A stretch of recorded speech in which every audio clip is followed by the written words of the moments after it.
Hello guys and welcome again to the channel. On today's video, we've got a special guest by the name William Bowser. Hi William, welcome to the channel.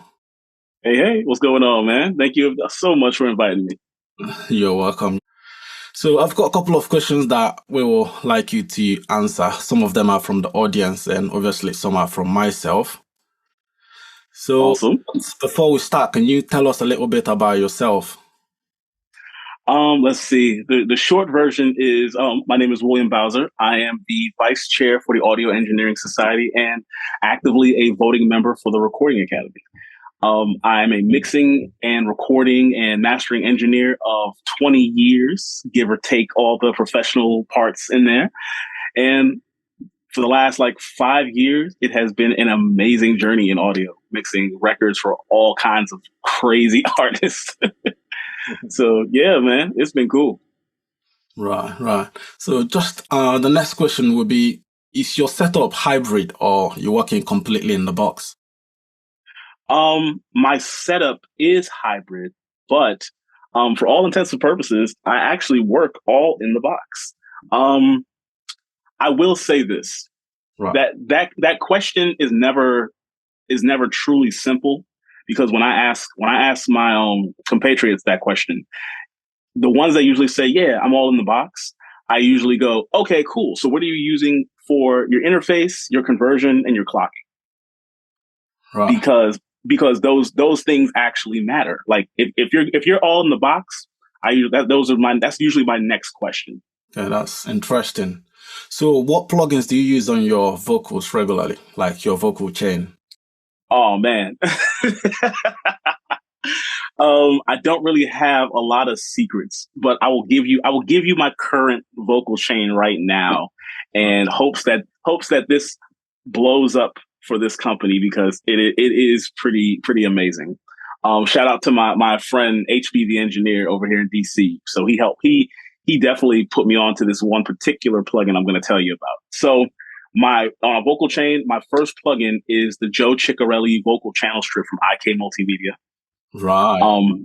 That plugin, if you've never used it, yeah, I promise you, they'll probably replace about 3 to 4 different plugins for you.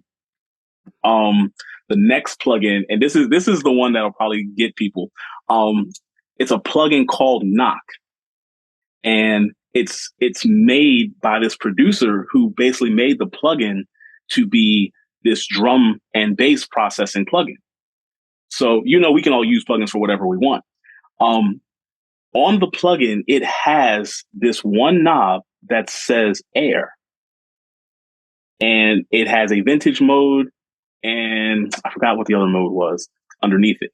So the mode underneath it is what you want to use. I turn off all the other modules and just use the air. And it's probably the cleanest, most natural sounding top end I've ever heard in a plugin. And I have thousands of plugins. I'm talking from acoustical audio to UAD. I've heard them all. Right. This has the most natural sounding. When you're boosting it, it just starts sounding prettier and prettier. Mm-hmm. I've never heard anything like it before in my life. Oh, wow, interesting. Yeah. And then I've kind of moved from using regular EQ, unless it's absolutely needed, to using Soothe 2. Right. Soothe 2 is 100% been my normal EQ now. That's so. Yeah, so if you want less low end on a vocal, just boost that low end on Soothe. If you want something that's going to help you keep your top end and at the same time controlled, just cut down the top end part on Soothe 2. Right. Very interesting. That brings the next question, which is, what piece of outboard gear would you recommend for someone that wishes to start mixing hybrid? Ooh, let's see. If you want to talk about mixing hybrid, to be honest, a great converter, a really great converter, and a great master clock. If you really want to start, because what'll happen is the clarity that it'll bring to your audio will give you the options of how you want to dirty something up. Right. See, we all know the prevailing thought process in audio is it's harder to get something clean that's dirty. You know what I'm saying? But it's easy to dirty something up that's clean. Absolutely. And so because of that, it'll just make our lives easier. You know what I'm saying? Right. Well, the next question is, what's your take on top-down mixing? I love it. I've been doing it since before it was called that. So right. I'm old enough to remember when it was just everybody was just mixing records how they want to mix. Now, I don't really do it as much as I used to anymore. I have now aged into the realm of set it and forget it. Right. So my mix bus is pretty much stable until I get to the end of a mix, and then I go check on it just to make sure that my pieces are all playing nicely together. You know, like probably about 50 to like 60% of the audio community, I'm using what is it? The God particle. Right. Yeah. The one from Jason Joshua. Oh yeah. Right. That's awesome. Gotta love that. Yeah. It has. So I was one of the few people that had Jason set up for a while before the God particle. So it's really cool to see how that has evolved, to be honest with you. Yeah, absolutely. I've actually demoed the plugin for a couple of days and I do like it. So I might revisit it. Really, really dope little technique. You mix through the God particle, and then when you're done with the mix, use a second God particle to master the record. Wow, that's great fun. Thanks for sharing that. Oh yeah, it's in the input knob. If you start turning the input knob back, because it's going to be like loud and punchy from the mix. But if you start cranking the input knob back, and whatever you're using for your metering, watch your metering, and you can get your records to whatever LUFS you want. Great. That's awesome. So this question actually came in late. Is from a very good friend of mine who's also a mixing engineer. So and nice. He wanted you to answer, like, what's your take on AI involvement in mixing at the minute? Because everyone seems to be going that way. Like Sonnyboss, they released SmartComp 2 a few days ago. And was it yesterday? I went on IK Multimedia website and they said AI coming soon. Obviously, not the only ones. People like Isotope, Ozone, and Neutron, they've been doing that as well. So it seems like everyone is going that way. So what's your take on that? I love it. If you really want to be honest about it, I love it because at the end of the day, the best thing you can do is have an assistant. I mean, everyone's scared. So here's always the question when it comes to our industry. Everyone's scared that a computer is going to replace them. The reality is computers and AI, in theory, can do it. The problem with the theory is it's the options. Right. See, because we're people, we're flawed by design. And by that, the same design, all of our flaws have turned to the things that we love about each other. So a computer can mix your record for you. Yeah, of course. They've had that algorithm out for years now. Right? Records can get mixed and sound really, really good by a computer. The problem comes in when you go, hey, can we turn this up a little more? Can we do this over here? Or I like the distorted version. What version of the mix does the computer send to you? That's very... Does the computer listen to the rock mix and say, oh yeah, this is dope? Does the computer really think that? Of course not. Because why? Because it's the algorithm that it's working with. But unless that algorithm is going to continuously learn and grow like the rest of us, at that point, it's not really artificial intelligence. It's just going to do something that's just intelligent by nature of what it's getting requested to do. I mean, how many people of all of us have used Ozone 9? You know what I mean? Hit the assistant and we're like, yeah, but you know what? Let me cut this. Let me move this. Let me do this. Of course we have. And we've done it because it just works. Because that's how you get to the end goal. Absolutely. That's interesting. So yeah, I've got the next question, which is from another friend of mine. His name is GY on the beat. So he wants to know if you got any tips on how to get your mixes, especially the low end, to translate on multiple speakers. Let's see. Right now, CLA 10s and as many subs as you could possibly have. Right. Yeah, those are the CLA 10s have this incredible mid range to them. And I've been trying to tell people this for years, but low end is omnidirectional. So literally, you as many subs as you possibly can will make everything the best it possibly can be for you. Right. I suppose his question obviously stems from the fact that he's in a home studio and hasn't actually got the space to put in a sub. Most like maybe 5-inch to 7-inch woofer, and maybe they're in a cramped room. There's no space to actually complement it with a sub. I gotcha. So that'll lead to my next thing then. The plugin called Metric AB.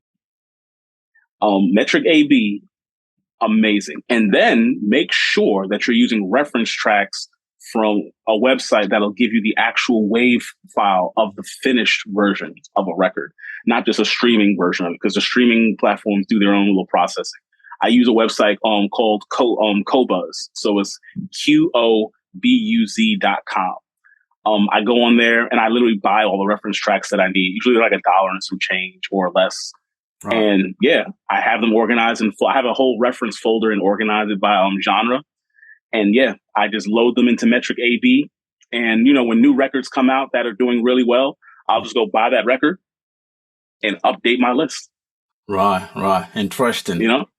Interesting. I've got another question from same guy, GY on the beat. He's asking, okay, do you think it's a good practice for a mix engineer to also master his mixes? Or is it better to send it off to someone? Both. I feel like a mixing engineer should be a student of their craft. We progressively move through our craft over the years because of both curiosity and our consumption of knowledge. So the recording engineer at some point becomes the mixing engineer. The mixing engineer at some point becomes the mastering engineer, because as we grow and again, as we consume knowledge, our curiosity to say, well, what about this? And how about this? And what about this? And, I got this real close to this. And, I can get this to this. And this isn't as hard as it was like 5 years ago. It's the natural progression of just being an audio engineer. So, of course, I think all mixing engineers should master their own records at some point. I also think that all mixing engineers should also have the competency to send their stuff off to a good mastering engineer so you can start training your ears to know what mastering will do for you. Because again, you've worked all this time on the mix. The master is the final balance part. It's the final sheen on the car. So yeah, at some point we all want to learn how to shine our own car, how to wash it, how to buff it out, how to make sure that, you don't gotta go to the car wash. You can do it at home. Absolutely. Good analogy. So I've got another question from Adam from realhomerecording.com. Oh man, I haven't seen Adam in forever. Yeah. Yeah. He basically wants to know if you got any automation tips you can share. Automate everything. Do not stop automating things in your mix until it feels like you've done what you're like. Until the mix feels like it's done, like that gut feeling that when you listen all the way through and you're just like, yeah. Interesting. So one other question I can throw in before we wrap things up is, you've talked about the plugins you use on your vocal chains, and most engineers that I've spoke with, they always advise to maybe, especially on a pop song, to start with the drums. Do you also follow the same approach, or you just go by the flow? Yeah, I start with the drums. Right. The low end has become more prominent in music today than any other time in music history. People of all genres want to feel that rumble. They want to feel that low end. They want to feel music here in all spectrums now.